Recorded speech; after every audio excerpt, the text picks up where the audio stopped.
जय हिंद साथियों स्वागत करता हूं आप सभी का अपने यूट्यूब चैनल पर। साथियों, जैसा आपको पता ही चल गया होगा कि आपका एसएससी जीडी 2025 का नोटिफिकेशन आ चुका है। और अगर आप भी एसएससी जीडी 2025 की तैयारी करना चाहते हो तो मेरे प्यारे साथियों अभी से ही अपनी तैयारी में लग जाइएगा, क्योंकि मात्र आपसे 4 से 5 माह का टाइम आपको इस आपके एग्जाम को में दिया जाएगा और 4 ही 5 माह में आपका एग्जाम होने वाला है। तो मेरे प्यारे साथियों, आज जो हम बात करने वाले हैं वे आपके एसएससी जीडी में पूछे गए पिछले प्रीवियस ईयर्स के पेपर में जो आपके क्वेश्चन पूछे गए थे, बार बार क्वेश्चन रिपीट हो रहे थे, उन क्वेश्चनों को लेकर आए हैं और सभी क्वेश्चन सेलेक्टेड इंपॉर्टेंट और गोल्डन क्वेश्चन होने वाले हैं। आज के इस वीडियो के माध्यम से मेरे प्यारे साथियों आप यह पता कर सकते हो कि एसएससी जीडी में 2025 में कहां से क्वेश्चन पूछे जाएंगे, कौन से टॉपिक आपके लिए इंपॉर्टेंट होने वाले हैं, कौन कौन से आपके लिए सेलेक्टेड क्वेश्चन होने वाले हैं, जिनके आधार पर आप अपनी जो है 2025 एग्जाम की तैयारी कर सकते हो और आपके आने वाले एग्जाम में अच्छा स्कोर कर सकते हो। तो इस वीडियो को पूरा ध्यान से जरूर देखिएगा और हमारे चैनल पर नए हो तो चैनल को सब्सक्राइब भी जरूर कर लें। तो बिना टाइम गवाए करते हैं वीडियो को स्टार्ट। आपका पहला क्वेश्चन है, निम्नलिखित कलाकारों में से कौन चित्रकार नहीं है? तो आपको बताना होगा, आपको 4 विकल्प दिए गए हैं, इनमें से आपको बताना होगा कौन सा आपका इनमें जो था चित्रकार नहीं था। तो बात करते हैं इनमें से चित्रकार कौन नहीं था। तो रुक्मणी देवी जो थी वे आपकी चित्रकार नहीं थी, ये आपकी जो थी एक साहित्यकार थी। और इनका जो संबंध था वह आपका किससे था? तो इनका संबंध आपका भरतनाट्यम जो आपका तमिलनाडु का शास्त्रीय नृत्य है उससे इनका क्या था, संबंध था। तो क्वेश्चन आपसे ऐसे ही पूछा जा सकता है, कलाकारों से एक क्वेश्चन पूछा जा सकता है और एक क्वेश्चन आपको जो है प्रत्येक शिफ्ट में आपका लोक नृत्य से क्वेश्चन जरूर मिलता है। तो आपके क्वेश्चन पूछा गया था, निम्नलिखित में से कलाकार में से कौन चित्रकार नहीं है? तो रुक्मणी देवी का जो संबंध है वह मेरे प्यारे साथियों आपका साहित्य से संबंध है। और क्या है इनका संबंध जो था, भरतनाट्यम आपका क्या है, आपका शास्त्रीय नृत्य से इनका संबंध था। अगला क्वेश्चन देखते हैं। अगला क्वेश्चन देख सकते हैं आप, क्वेश्चन पूछा गया था, निम्नलिखित में से किसे नाट्य शास्त्र का रचयिता माना जाता है? एसएससी जीडी 23 जनवरी 2023 को आपका सेकंड शिफ्ट में क्वेश्चन पूछा गया था। क्वेश्चन है, निम्नलिखित में से किसे नाट्य शास्त्र का जो रचयिता माना जाता है वह आपका किसको माना जाता है? ऑप्शन है शंकर को, विष्णु को, राघव को या आपका भरत मुनि को। तो बताइएगा, क्वेश्चन आपसे पूछा गया है निम्नलिखित में से नाट्य शास्त्र, तो नाट्य शास्त्र का रचयिता किसे माना जाता है? आपका सही जवाब होगा भरत मुनि को नाट्य शास्त्र का रचयिता माना जाता है, यानी विकल्प डी के साथ इसमें आपका बिल्कुल करेक्ट जवाब होगा। अगर मेरे प्यारे साथियों आप भी इन क्वेश्चनों का जवाब जानते हैं तो कमेंट बॉक्स में जरूर बताएं। और आज को जो टारगेट दिया जाता है आपको, इन 20 क्वेश्चनों में से 20 प्रीवियस ईयर्स के पेपर के क्वेश्चनों में से आपको 15 क्वेश्चन सही करने का टारगेट दिया जाता है। देखते हैं कितने बच्चे ऐसे हैं जो इन 15 क्वेश्चन को सही कर पाते हैं। आगे बढ़ते हैं। अगला क्वेश्चन आपसे क्या पूछा गया है? अगला क्वेश्चन है आपका, नॉर्वे की संसद को क्या कहा जाता है? 2021 में क्वेश्चन पूछा गया था कि नॉर्वे की संसद को, मेरे प्यारे साथियों बताइए, नॉर्वे की संसद को आपको क्या कहा जाता है? तो बात करते हैं नॉर्वे की संसद को, तो स्टोर ट्रिंगेट आपका क्या कहा जाता है? नॉर्वे की संसद को कहा जाता है क्या, स्टार्टी गेट। आपका सी विकल्प के साथ इसमें आपका बिल्कुल करेक्ट जवाब होगा। बढ़ते हैं अगले क्वेश्चन पर। अगला क्वेश्चन आपके लिए क्या इंपॉर्टेंट है? अगला क्वेश्चन है, नवकलेवरा उत्सव किस राज्य से संबंधित है? एसएससी जीडी आपका जो है मॉर्निंग शिफ्ट में 4 जनवरी को आपका 2021 में क्वेश्चन पूछा गया था। नवकलेवरा उत्सव आपका किस राज्य से संबंधित है? ऑप्शन है पश्चिम बंगाल से, उड़ीसा से, असम से या सिक्किम से। तो बताइए आपका किस राज्य से संबंधित हो जाएगा? तो ये किस राज्य से संबंधित है? तो मेरे प्यारे साथियों ये आपका कौन से राज्य से संबंधित हो जाता है? ये क्वेश्चन आपसे पूछा गया है, तो बताइएगा कौन सा राज्य हो जाएगा आपका? इसमें करेक्ट जवाब क्या होगा? तो इसका जो संबंध है वह है आपका पश्चिम बंगाल, यानी ए विकल्प के साथ आपका बिल्कुल करेक्ट जवाब होगा। अगला क्वेश्चन देखते हैं। अगला क्वेश्चन है आपसे, क्वेश्चन पूछा गया है, क्वेश्चन है वर्धमान आपका महावीर जैन धर्म के अंतिम और तीर्थंकर थे। कौन से तीर्थंकर थे? एसएससी जीडी 28 फरवरी 2024, यानी हाल ही फिलहाल में जो आपका एग्जाम हुआ है उसमें आपका 4th शिफ्ट में क्वेश्चन पूछा गया है कि महावीर जैन धर्म के अंतिम और कौन से नंबर के तीर्थंकर थे। ऑप्शन है 21वें, 22वें, आपके 23वें या 24वें। तो कौन से नंबर के तीर्थंकर थे? तो मेरे प्यारे साथियों ये आपके 24वें नंबर के तीर्थंकर थे, यानी डी विकल्प के साथ आपका करेक्ट जवाब होगा।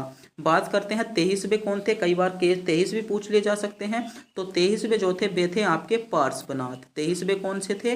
23वें तीर्थंकर थे आपके पार्श्वनाथ। बात कर लेते हैं 22। तो 22वें कौन थे?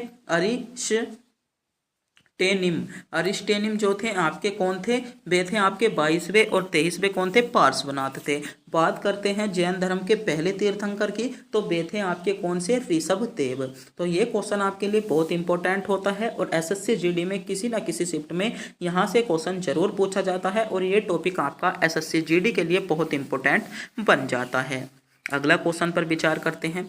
अगला क्वेश्चन है आपका जलियांवाला बाग कांड की जानकारी मिलने पर किसने अपनी नाइट हुक की उपाधि त्याग दी? एसएससी जीडी 2024 में 24 फरवरी को क्वेश्चन पूछा गया है कि जलियांवाला बाग की जानकारी मिलने पर किसने अपनी नाइट हुक की उपाधि त्याग दी थी? ऑप्शन है रविंद्रनाथ टैगोर ने, लाला लाजपत राय ने, महावीर स्वामी ने या सुभाष चंद्र बोस ने। तो बताइए जलियांवाला बाग हत्याकांड की जानकारी मिलने पर जो नाइट हुक की उपाधि दी किसको दी थी?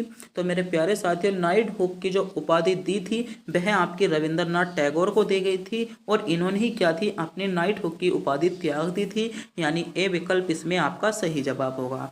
बात करते हैं जलियांवाला बाग हुआ कब था? तो आपका 1919 को जलियांवाला बाग हत्याकांड हुआ था, बैसाखी के दिन। इसका भी आपको पता होना चाहिए, डेट भी आपसे पूछ ली जाती है। बात करते हैं महात्मा गांधी ने कौन सी आपकी उपाधि त्यागी थी? तो केसर ए हिंद की उपाधि जो त्यागी थी मेरे प्यारे साथियों वह आपकी महात्मा गांधी ने त्यागी थी। अगला क्वेश्चन देखते हैं। अगला क्वेश्चन आपका देखते हैं। क्वेश्चन है निम्नलिखित में से कौन सा युग्म ऊर्जा की इकाई दर्शाता है? एसएससी जीडी 3 दिसंबर 2021 को क्वेश्चन पूछा गया है कि निम्नलिखित में से कौन सा युग्म ऊर्जा की इकाई को दर्शाता है? तो ऊर्जा की इकाई को इनमें से आपका कौन सा युग्म दर्शाता है? तो कैलोरी और जूल जो होते हैं वे आपके ऊर्जा के मात्रक होते हैं, यानी डी विकल्प के साथ इसमें आपका बिल्कुल ही सही जवाब हो जाएगा। अगले क्वेश्चन पर बढ़ते हैं। अगला क्वेश्चन है भारत में गरीबी हटाओ और आत्मनिर्भरता की प्राप्ति करने का मुख्य उद्देश्य था। एसएससी जीडी 22 फरवरी 2024 आपका शिफ्ट 4 में क्वेश्चन पूछा गया है। पहली पंचवर्षीय योजना का, 5वीं पंचवर्षीय योजना का, आपका 3री पंचवर्षीय योजना का या 7वीं पंचवर्षीय योजना का। बताइए भारत में गरीबी हटाओ और आत्मनिर्भरता की प्राप्ति करने का जो मुख्य उद्देश्य था मेरे प्यारे साथियों वह आपका कौन सी पंचवर्षीय योजना का था? तो कौन सी पंचवर्षीय होगा? आपका सही जवाब होगा 5वीं पंचवर्षीय योजना का। कौन सी का था? 5वीं पंचवर्षीय योजना का था, यानी विकल्प भी इसमें आपका बिल्कुल सही जवाब है। अगला क्वेश्चन पर बढ़ते हैं। अगला क्वेश्चन है आपका वाक स्वतंत्रता और अभिव्यक्ति स्वतंत्रता या स्वतंत्रीय का अधिकार भारतीय संविधान के निम्नलिखित में से किस अनुच्छेद के अंतर्गत दिया गया है? एसएससी जीडी 27 फरवरी 2024 को 4th शिफ्ट में क्वेश्चन पूछा गया है। ऑप्शन है अनुच्छेद 20 में, अनुच्छेद 32 में, अनुच्छेद 30 में या अनुच्छेद 19 में। तो बताइए वाक स्वतंत्रता तो कौन से अनुच्छेद में है? आपका सही जवाब क्या होगा? अनुच्छेद 19। इसमें डी विकल्प के साथ आपका बिल्कुल करेक्ट जवाब होगा। जिन बच्चों ने विकल्प डी को चुना है बिल्कुल सही चुना है, डी विकल्प के साथ आपका सही जवाब है। अगला क्वेश्चन देखते हैं। अगला क्वेश्चन आपसे पूछा गया है निम्नलिखित में से किस पोषक तत्व की कमी से रिकेट्स रोग या आपका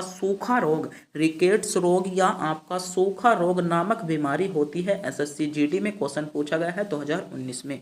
vitamin F, vitamin D, vitamin A या लोहे के कारण।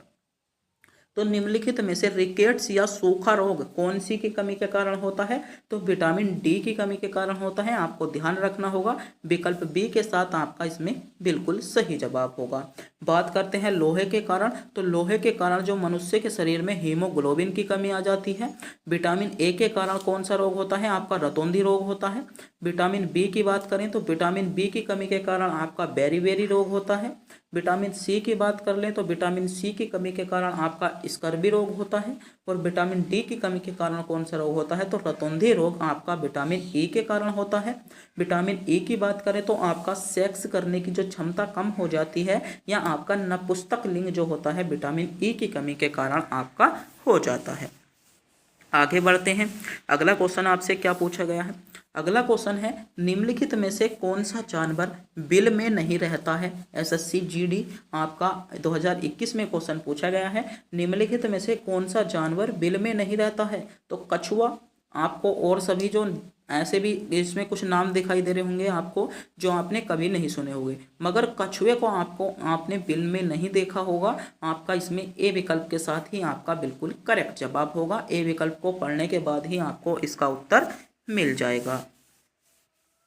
अगला क्वेश्चन देखते हैं। अगला क्वेश्चन है आपका, निम्नलिखित में से क्या केंद्र में मौजूद नहीं होता? एसएससी जीडी में आपका 2023 में क्वेश्चन पूछा गया है। इनमें से केंद्र में मौजूद नहीं होता, तो आपका रिक्तिका जो होती है केंद्र में मौजूद नहीं होती है, केंद्र से बाहर होती हैं। यानी खून का परिसंचरण जो आपकी नली होती हैं इनको भी हम रिक्तिका बोलते हैं।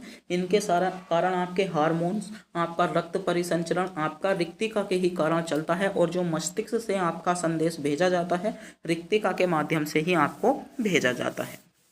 अगले क्वेश्चन पर बढ़ते हैं। दूध और फेस क्रीम के उदाहरण हैं, तो किसके? इमल्सन के। किसके उदाहरण हैं? इमल्सन के उदाहरण हैं। विकल्प बी इसमें आपका बिल्कुल सही जवाब होगा। अगला क्वेश्चन देखते हैं।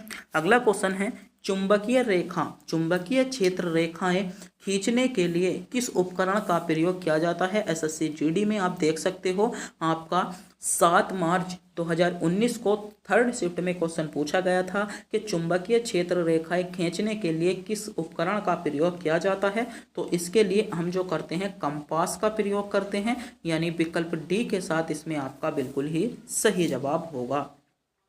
अगला क्वेश्चन देखते हैं। अगला क्वेश्चन है आपका, भारतीय संविधान के किस अनुच्छेद के तहत राष्ट्रपति मृत्यु दंड को क्षमा कर सकते हैं? एसएससी जीडी 2 दिसंबर 2021 को क्वेश्चन पूछा गया है कि भारतीय संविधान के किस अनुच्छेद के तहत राष्ट्रपति मृत्यु दंड को क्षमा कर सकते हैं? आर्टिकल 72, अनुच्छेद आपका 25, 75 या 78, तो कौन सा होगा? तो आर्टिकल 72 इसमें आपका डी विकल्प के साथ इसमें आपका बिल्कुल करेक्ट जवाब होगा। आर्टिकल 72 या अनुच्छेद 72 के तहत जो है राष्ट्रपति मृत्यु दंड को क्या कर सकता है? क्षमा करा सकते हैं या क्षमा कर सकते हैं। विकल्प सी के साथ इसमें आपका बिल्कुल ही सही जवाब हो जाएगा। अगला क्वेश्चन देखते हैं। अगला क्वेश्चन है आपका, एशिया की सबसे लंबी नदी का नाम। एशिया की आपको बतानी होगी, एशिया की सबसे लंबी नदी। इस टाइप के आपके 4 क्वेश्चन लगभग आपसे क्वेश्चन पूछे जाते हैं। पहला क्वेश्चन पूछा जाता है विश्व या संसार की सबसे लंबी नदी। दूसरा पूछा जाता है भारत की सबसे लंबी नदी। तीसरा पूछा जाता है यूरोप की सबसे लंबी नदी। एक हो गया आपका एशिया की सबसे लंबी नदी, और एक हो जाता है, कभी कभी पूछ लिया जाता है, ऑस्ट्रेलिया की सबसे लंबी नदी। तो बात आपसे क्या की गई है? आपको बताना होगा एशिया की सबसे लंबी नदी। तो एशिया की जो सबसे लंबी नदी है यांगतेजे नदी। यांगतेजे नदी जो है वह आपकी एशिया की सबसे लंबी नदी है, यानी विकल्प बी के साथ इसमें आपका सही जवाब होगा। बात करते हैं विश्व की सबसे लंबी नदी की, तो विश्व की जो सबसे लंबी नदी है वह है आपकी नील नदी। और कौन से आपके महाद्वीप में बहती है? तो दक्षिण अफ्रीका में आपको देखने को मिलती है। कौन सी नदी? आपकी नील नदी विश्व की सबसे लंबी नदी है। बात करी थी एशिया की, यांगते नदी हो जाएगी। बात कर लेते हैं भारत की, तो भारत की आपको पता ही होगा गंगा नदी है। और इसी के साथ साथ बात करते हैं ऑस्ट्रेलिया की, बहुत ज़्यादा पूछी जाती है एसएससी एग्जाम में, तो मुर्रेरे